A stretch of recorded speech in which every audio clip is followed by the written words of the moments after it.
Hello, my name is Hannah and this is my very first video ever. I'm a big fan of Game of Thrones theory, even the ones that are obviously pretty out there. For example, is Sir Pounce Azor Ahai? I find them hugely entertaining. So having watched the most recent Game of Thrones episode, Season 6, Episode 5, The Door, I was inspired to finally make my own theory video. Obviously, spoiler alert for everything that's happened in the books and series so far. Also, my content is based both on the series, the TV series and the book series, as well as several other YouTube theory videos. I'll put links to the videos most relevant to my video in the description, and thank you, video makers, for sharing your ideas with the world. This video will be somewhat eclectic, not only because I'll be mixing book and show canon, but also because of the muddled subject matter, which is centered around these three major points. First, who are the gods and what is their agenda? Second, how do the White Walkers and dragons fit into this? And third, what resolution will this lead to? So, who are the gods? I'm going with it being a dichotomy between R'hllor, the Lord of Light, and the Other. Who is the Other? We don't really know that much about him, but then again, what do we really know about R'hllor? More on that later. I'm discarding the Faith of the Seven because unlike the other religions, they receive no signs of power. Also, the series is called A Song of Ice and Fire, which I think lends support to my theory. The Faith of the Seven seems to be a new agey mix of different aspects, mixing many of those of R'hllor, for example, the crone bringing light and enlightenment, and the other, for example, the stranger bringing death. However, I do have an issue fitting in the faith of the drowned god from the Iron Islands as well as that of the Faceless Men.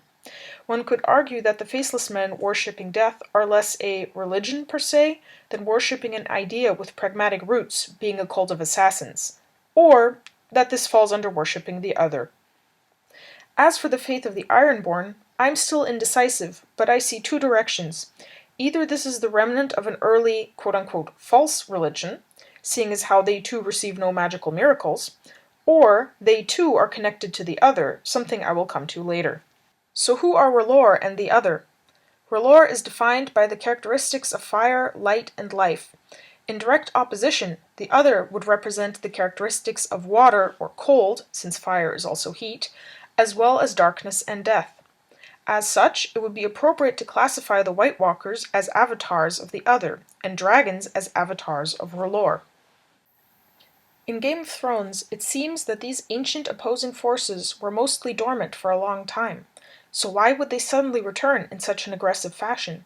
Firstly, they were never really gone. The White Walkers never went extinct, they wandered the lands beyond the Wall, and priests and priestesses in Essos still received visions and signs from R'hllor and were able to access his magic. While I still think that there must have been some sort of catalyst that started the escalation that is increasingly close to culminating in an all-out war, I really have no idea what that might be. My best guess would be the Targaryens conquering Westeros as the catalyst, as that might be seen as an expansion of power by the forces of R'hllor, causing the Other to start building his forces slowly. Similarly, the deposition of the Targaryens could have been seen by the Other as the perfect moment to strike, kicking his military plotting into high gear. But honestly, I have no idea, that just seemed to fit the timeline, somewhat. Maybe there wasn't even a particular catalyst. Maybe this conflict was naturally building over time or is even cyclical in nature, with the two opposing forces struggling over the eons for power in a kind of cosmic Game of Thrones. Because of this eternal struggle going on behind the scenes, there is a balance or semi-truce worked out over the long run, as neither will allow the other to gain too much power. But where is it all heading? One of the things I find strangest about Game of Thrones is the irregular seasons. Long summers, winters that last a generation? What's up with that? Apparently, G.R.R. Martin said something along the lines of this ending up getting resolved somehow. Additionally, he has been critical of the Lord of the Rings style good versus evil final showdown, where afterwards magic ends up leaving the world. This leads me to believe there will not be a good versus evil showdown in Game of Thrones, or magic leaving the world permanently. In Game of Thrones, magic already seemingly had left for a long time, only to return. For example, Pyat Pree of the House of the Undying talks to Daenerys about how his magic was ineffective until she brought dragons back into the world. Or how almost everyone in Westeros stopped believing in magic or even the existence of the White Walkers. All magic seems to be linked to the ebb and flow of the two powers behind the scenes. If these powers are building up for a kind of showdown, how is this not good versus evil? I think the heart of this issue is that R'hllor and the Other, much like G.R.R. Martin's characters, are neither entirely good nor evil. To be honest, from mankind's perspective, we don't want either of them to win. We want a balance. Think about it. Okay, R'hllor is Lord of Light and connected to life. That makes him seem more appealing at first glance. But where would we be without death? It is a necessary part of life. Also, dragons, who are fire made flesh, aren't exactly known for their kindness. Finally, R'hllor condones or even supports human sacrifice or mutilation in its name.